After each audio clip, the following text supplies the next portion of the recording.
trying to become a unified champion here.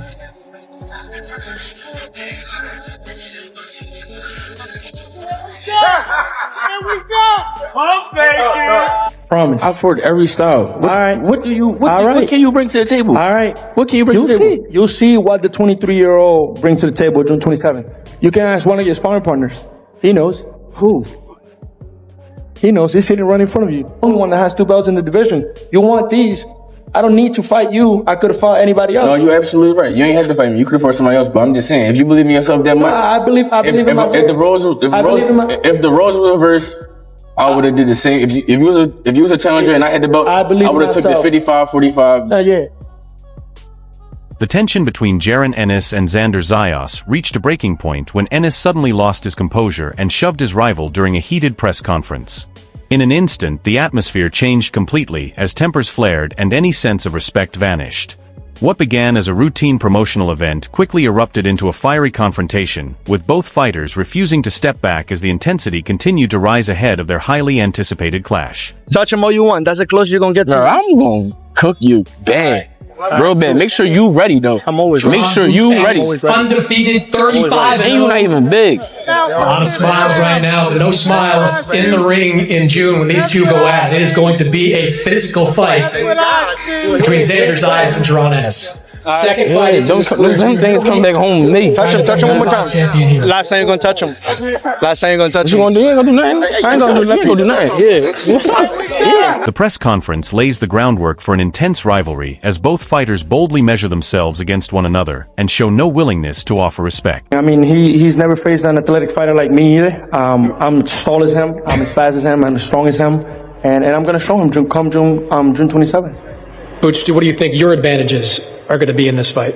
My advantages?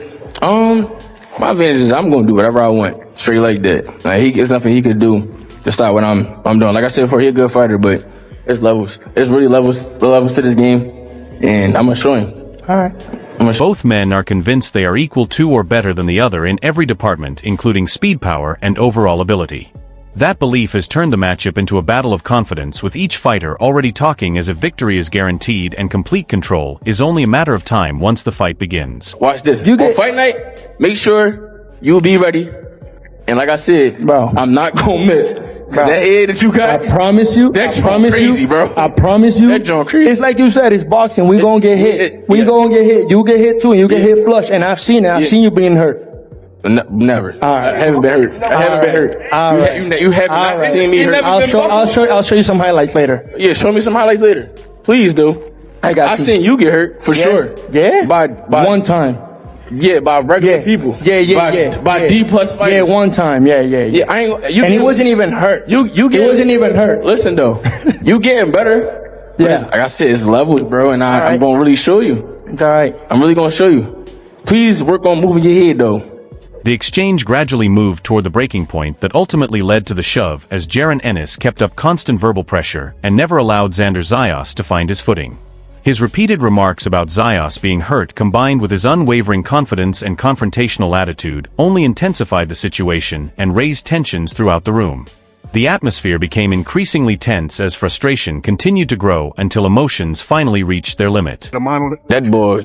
He was trying to talk about me. I don't know. These guys, this is what I be telling these media, y'all media guys be pushing this narrative that I be getting hit all crazy, this, that, and the third.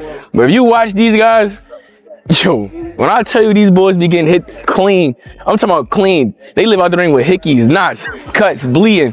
Bro, you watch any of my fights, bro, if anything, I might got like a little, I don't be having nothing, basically. Jaron Ennis responds right away after the incident by dismissing the story being told about him and shifting attention toward his opponents instead. He claims that media coverage has blown things out of proportion and created a false image, maintaining that he rarely absorbs serious punishment while the fighters he faces are often the ones showing clear signs of damage after their bouts. His heart out. I'm gonna take him to somewhere he's never been. You know, he's gonna feel uncomfortable. He's gonna be uncomfortable when he comes to fight night. It's easy to face guys that you're bigger than them, you're more athletic than them. But when you're facing a guy that is as big as you, that is as athletic as you, that is as composed, as smart as you, it's a whole different story. And come June 27th, he will see why this 23-year-old is a Xander Zayas responds with intense aggression following the press conference drama and vows to push Jaron Ennis into challenges he has never faced before. He questions the physical advantages that Ennis has often depended on and turns the pressure back in his direction. Zayas warns that fight night will reveal weaknesses once Ennis is matched against someone with comparable athleticism and high-level skill. I think that was Xander's way of turning up, which it wasn't bad. I ain't mad at it, but I think tension, once they did the face-off, that's when the real tension started. And I think Boots got under his skin, the fact that Boots ain't take his eyes off him. You know what I mean? So it really turned up. And, you know, he kept touching the belts. But you got to get comfortable, you know what I mean, with your hardware, you know? Do you think that was a mistake Xander letting Boots into his space? A mistake? It could be. It could be because you let him get you comfortable. But at the same time, that's up to him to decide. You know what I mean? On fight night. Greg Hackett explains how the face-off completely changed the atmosphere between Jaron Ennis and Xander Zayas. He points out that the real tension began the moment Ennis refused to look away and continued to hold eye contact, creating an uncomfortable and increasingly intense situation between the two fighters. Q-wise, I think he's even up there with a Terrence and those kind of guys, you know. I think the difference with Boots is he's got the defensive mastercraft and he also has the aggressive power to turn your lights out, and I think that's quite... That psychological advantage may have affected Zayas, as the repeated belt touching and growing tension in the room appeared to increase the pressure. It also raises doubts about whether allowing Ennis to get so close and invade his personal space was already a mental error before the fight had even begun. It doesn't surprise me that he's like, I want Boots.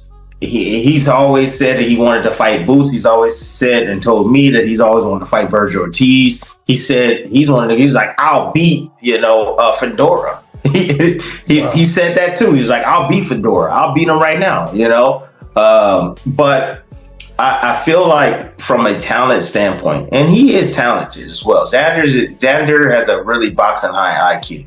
He does. And you can tell not only in the ring, but you can tell outside, even when he does commentary. He's extreme. Eddie Hearn believes Jaron Ennis brings a dangerous mix of elite defensive ability and fight-ending punching power into this matchup. That combination creates a major challenge for Xander Zayas, because preparing for both at the same time is extremely difficult. A single mistake during training camp or on fight night could result in immediate punishment. His assessment reinforces the idea that this is not simply a contest of skill against skill, but a clash between proven danger and relentless ambition at the highest level of the sport. 10, maybe 8, maybe inside 5. I like, what's his name? Xander. I like him, but I noticed something with him. When he in the offense mode, his head's just sitting there. And you can go back tonight, watch all of his highlights. He don't know how to roll punches. He blocked pretty good. He got angles, but sometimes you got to roll. Tim Bradley Jr. points to the growing belief and confidence surrounding Xander Zayas, noting that he has spent years pursuing the biggest names in the sport and has never doubted his ability to compete with elite fighters. At the same time, Bradley emphasizes Zayas' strong boxing IQ and disciplined approach, suggesting that his confidence is backed by careful thinking rather than empty talk. It raises an important question heading into the fight, whether a blend of ambition, intelligence, and preparation can stand up to the proven power and danger that Jaron Ennis brings into the ring. I don't see Jaron. I see Jaron as being a guy that's actually knows what he's doing and knows how to fight. Has talent too, but knows how to use his talent. Therefore, it's nothing to break down. And I think they'll find that out come this next fight. Does he remind you of yourself at all? A lot. How so? Well, he got so many things he can do. He know how to change things up on the spot. When you can be able to adapt and change up on the spot.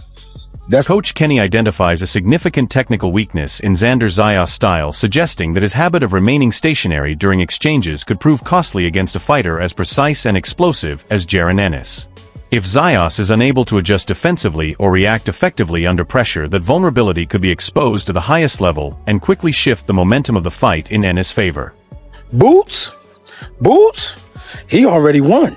Shit, if you ask me, he already won. Shit, you want to know how?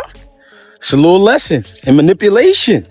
It's a little lesson in manipulation. He already won. Xander, you done.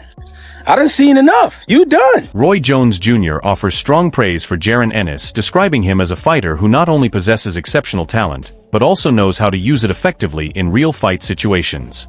By comparing elements of Ennis' approach to his own style, Jones adds significant credibility to the assessment, suggesting that Ennis has the rare ability to make adjustments during a fight and find solutions when facing adversity.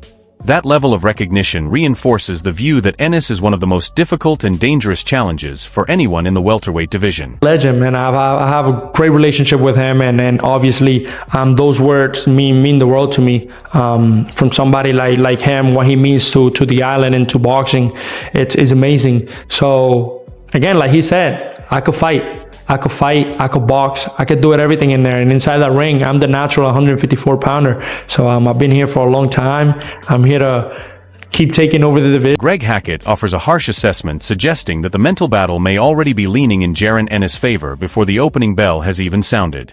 He argues that Ennis has gotten inside Xander Zayas' head and transformed confidence into added pressure and uncertainty. This viewpoint adds another layer of controversy to the matchup by implying that the momentum could already be shifting mentally long before the fighters step into the ring. I know if I do the right things, I will stop him. Absolutely. Everybody will go down. Absolutely not. Everybody will go down. Absolutely not. Why do you say that? Because this is so much that I see. Yeah, I know for a fact that I know he's not going to be able to take this. Cool. I'm glad you think that way. I really do. I really enjoy. Xander Zayas responds with confidence and calmness, demonstrating strong belief in his abilities, while fully accepting the pressure that comes with competing at the highest level. Supported by praise from respected voices in the sport, he presents himself as a well-rounded fighter prepared to make his mark on the division. This moment further strengthens his mindset heading into a dangerous matchup, reinforcing his belief that he is ready for elite competition and completely unfazed by his opponent's reputation. And that's a tough fight,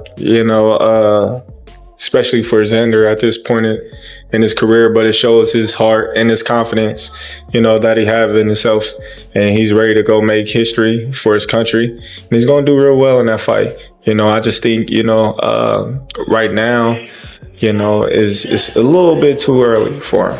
Jaron Boots Ennis reinforces his ruthless mentality, and the impact of that confidence becomes even more significant after the heated exchanges.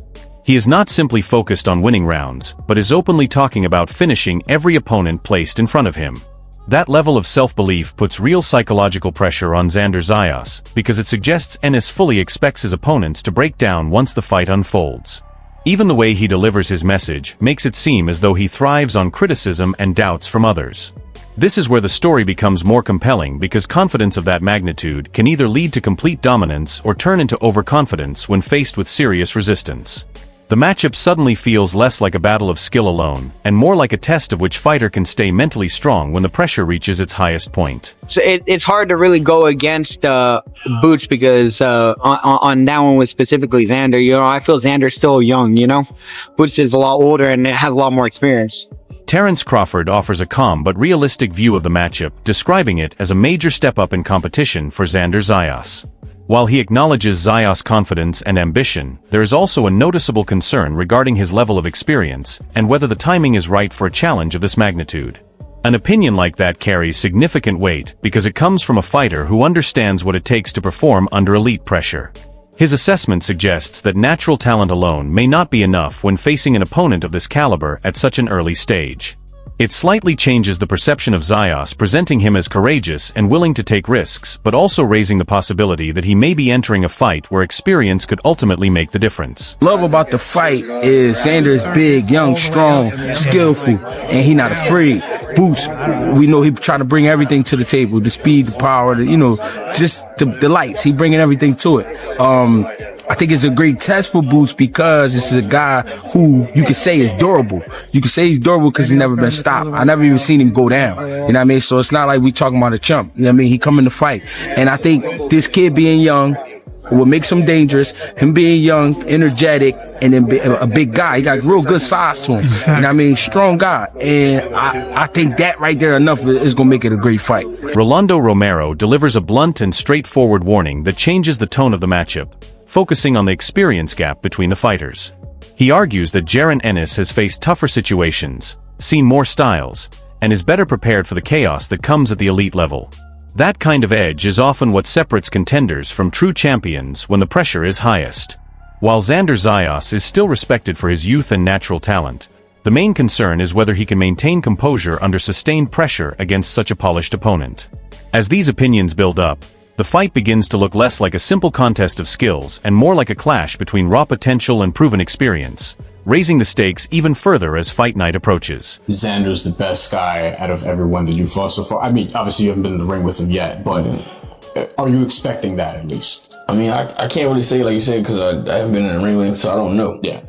Who knows? I can go in there in the first round and get him out there, and we're not able to see nothing from him. So, like, I can't really say, but I think he got out of all the guys at 54, he got a better skill set than most of those guys at 54. Okay. Yeah. This entire rivalry has now evolved into a true test of mentality as much as physical skill. Jaron Ennis appears to be the more mentally assertive fighter, consistently projecting ideas of stoppages and complete control, while showing strong belief that he can break down anyone in front of him. On the opposite side, Xander Zayas brings a composed confidence and long-term ambition, but now finds himself under the greatest pressure of his career against an opponent who thrives on disrupting rhythm from the very start. What is really on the line here goes beyond rankings, extending into reputation, momentum, and the question of who truly belongs at the elite level right now. If Ennis begins quickly, it could turn into a clear statement victory, but if Zayas withstands the early pressure, the fight could shift into a tactical battle where composure becomes the deciding factor. Everything may come down to who wins the mental battle first. At the moment, Ennis looks slightly sharper in that regard, but confidence alone cannot guarantee control once the fight becomes physical. The real question remains whether this is the moment Ennis confirms himself as the division's future force or whether Zayas delivers a major upset and changes the entire narrative under the lights.